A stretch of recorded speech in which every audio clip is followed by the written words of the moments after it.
warahmatullahi wabarakatuh. Salam sejahtera untuk kita semua. Shalom, Om Swastiastu, Namo Buddhaya, salam kebajikan, salam dan bahagia. Perkenalkan, kami dari kelompok 8, kelas 5A11, program studi manajemen Fakultas Ekonomi Universitas Sarjana-Wiyata Taman Yogyakarta.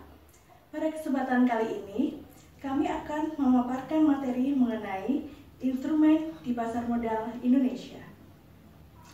Sebelumnya, saya akan memperkenalkan anggota kelompok kami. Saya Lisa Anisawitri, NIM 2018-008-414. Kemudian rekan saya. Perkenalkan, nama saya Selvi Wahyuningsih, NIM 2018-008-419. Assalamualaikum warahmatullahi wabarakatuh. Perkenalkan, nama saya Ferry Irawan, NIM 2018-008-416. Instrumen yang akan kita bahas pertama kali adalah saham. Saham atau stok merupakan salah satu instrumen yang paling populer di pasar modal Indonesia.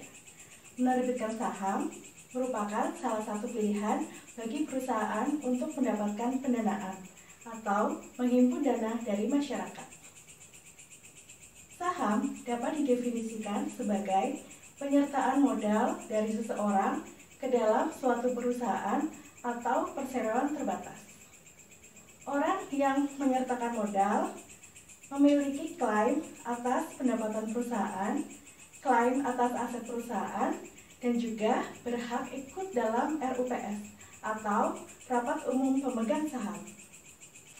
Mungkin teman-teman pernah mendengar mengenai kode-kode BBRI, BMRI, BBCA, dan lain sebagainya. Kode-kode tersebut adalah kode emiten atau perusahaan yang terdaftar di pasar modal Indonesia, yaitu di Bursa Efek Indonesia. Kita dapat membeli saham-saham dari perusahaan tersebut melalui perantara, yaitu perusahaan sekuritas. Ada beberapa keuntungan yang dapat kita peroleh dari saham. Yang pertama adalah dividen.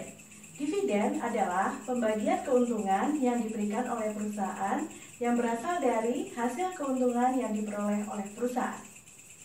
Dividen ini dibagikan kepada para pemegang saham setelah mendapatkan persetujuan dari para pemegang saham di RUPS atau Rapat Umum Pemegang Saham.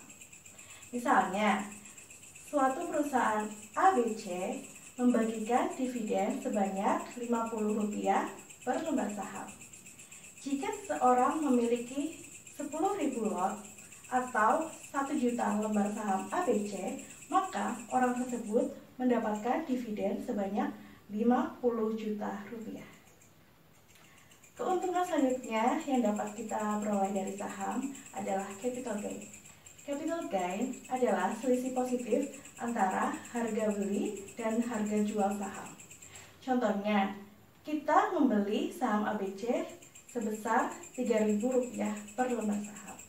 Nah, beberapa waktu kemudian kita menjual saham ABC sebesar Rp3.500 per lembarnya.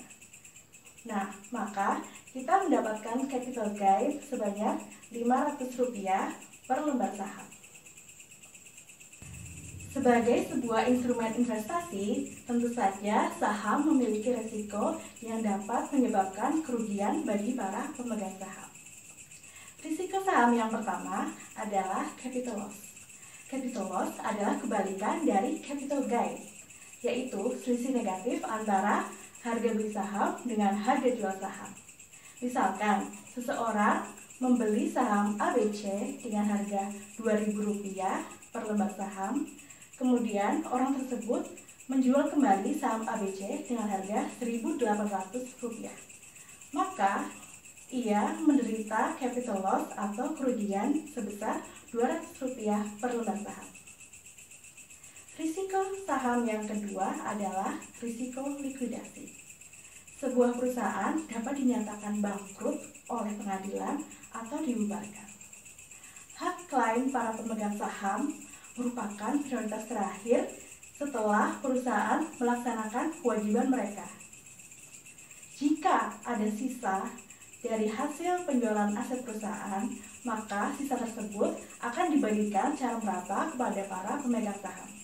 Namun, jika tidak ada sisa dari hasil likuidasi, maka para pemegang saham tidak akan mendapatkan hasil sepeserpun dari hasil likuidasi tersebut. Risiko likuiditas merupakan risiko terbesar yang dapat dihadapi oleh para investor. Jadi, sebaiknya para pemegang saham terus-menerus mengamati kondisi perusahaan di mana mereka menanam modalnya. Selanjutnya saya akan menjelaskan tentang obligasi. Apa sih itu obligasi? Obligasi merupakan sertifikat yang berisi tentang kontrak investor dengan perusahaan dan menyatakan bahwa investor tersebut pemegang atau memegang perusahaan yang menerbitkan obligasi dan mempunyai kewajiban untuk membayar biaya bunga secara reguler dengan jatuh tempo. Dan nilai suatu obligasi bergerak secara berlawanan arah pada umumnya. Misalnya ketika suku bunga naik, obligasi malah menurun dan sebaliknya seperti itu. Obligasi yang diterbitkan adalah corporate bond, sementara obligasi yang diterbitkan oleh pemerintah yaitu government bond, dan ada juga yang disebut dengan municipal bond, yaitu yang merupakan obligasi yang diterbitkan pemerintah daerah untuk membiayai suatu proyek. Selanjutnya yaitu ada obligasi konversi. Apa sih itu obligasi konversi? Obligasi konversi merupakan obligasi yang dapat ditukarkan dengan saham biasa dengan harga tertentu. Menurut emiten, obligasi konversi merupakan daya tarik yang ditunjukkan kepada para investor untuk meningkatkan penjualan obligasi. Kemudian yaitu ada manfaat obligasi. Yang pertama yaitu bunga. Bunga harus dibayar secara reguler sampai jatuh tempo yang ditetapkan secara persentase dari nilai nominal. Kemudian yang kedua ada hak klaim pertama. Jika emiten bangkrut atau edukasi, pemegang obligasi sebagai kreditur memiliki hak klaim pertama atas aktiva perusahaan. Kemudian yang ketiga yaitu jika memiliki obligasi konversi, investor dapat mengkonversikan obligasi menjadi saham dan harga yang telah ditetapkan dan kemudian berhak untuk memperoleh manfaat atas saham. Selanjutnya yaitu ada resiko investasi pada obligasi, yaitu yang pertama ada gagal bayar, yang kemudian kedua ada kegagalan dari emiten, yang ketiga callability. Sebelumnya jatuh tempo, emiten berhak membeli kembali obligasi yang telah diterbitkan. Obligasi demikian biasanya akan ditarik kembali pada saat suku bunga secara umum menunjukkan kecenderungan menurun. Baiklah, mungkin sampai di sini penjelasan tentang obligasi dan selanjutnya akan dijelaskan oleh teman saya. Di sini saya akan menjelaskan pengertian instrumen derivatif. Apa itu instrumen derivatif? Instrumen derivatif adalah instrumen yang nilainya diturunkan dan nilai aset yang menjadi dasarnya atau underlying aset. Aset yang menjadi dasar tersebut misalnya sekuritas saham, obligasi, komoditas, emas, offline dan lain-lain sebagainya. Salah satu manfaat derivatif adalah kontrak derivatif bisa digunakan untuk membatasi risiko bisnis yang diakibatkan oleh fluktuasi harga atau fluktuasi suku bunga. Satu pihak yang terlibat dalam kontrak derivatif sebenarnya bertaruh atau berspekulasi bahwa harga atau suku harga yang mendasari kontrak derivatif itu akan bergerak ke arah yang berlawanan dengan yang diharapkan pihak lainnya. Pihak lain itu menggunakan kontrak derivatif yang sama untuk mengandalkan risiko perubahan harga atau suku bunga. melainkan lindung nilai atau lindung risiko. Contoh instrumen derivatif adalah kontrak opsi, kontrak serah, kontrak berjangka, dan swap. Ada 4. Yang pertama, kontrak opsi. Kontrak opsi menjadi salah satu contoh instrumen derivatif yang banyak digunakan untuk melakukan lindung risiko atau lindung nilai. Terdapat 2 jenis kontrak opsi, yaitu opsi beli dan opsi jual. Opsi beli memberikan hak kepada pemegangnya untuk memberi aset tertentu, sedangkan opsi jual memberikan hak kepada pemegangnya untuk menjual aset tertentu. Pemegang opsi memiliki hak tetapi tidak memiliki kewajiban untuk melaksanakan transaksi dengan harga yang ditetapkan dalam opsi.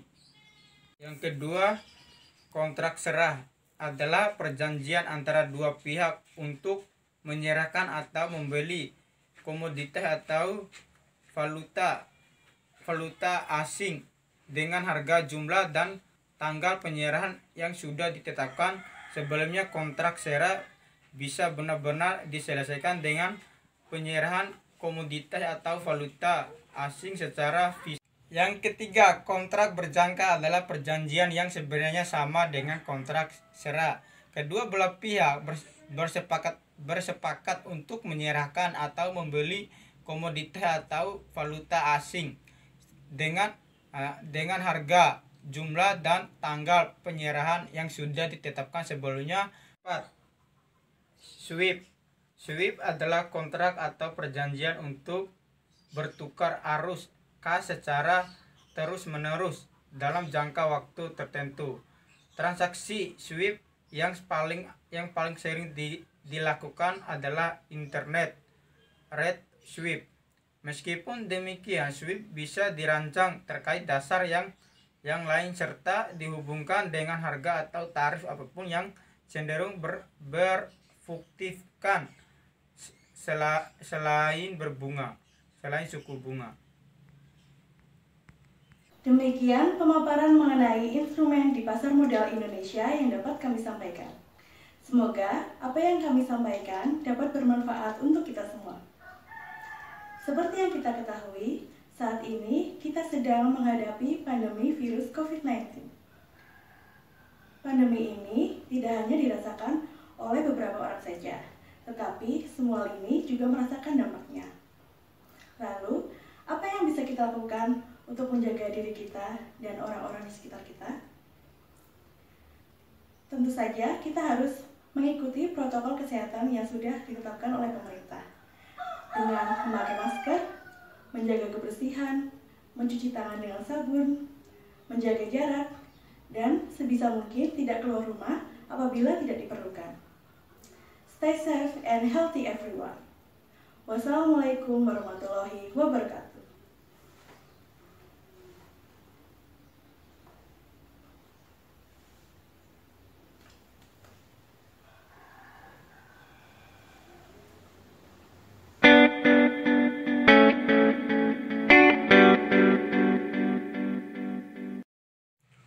Kontrak berjangka adalah perjanjian yang sebenarnya sama dengan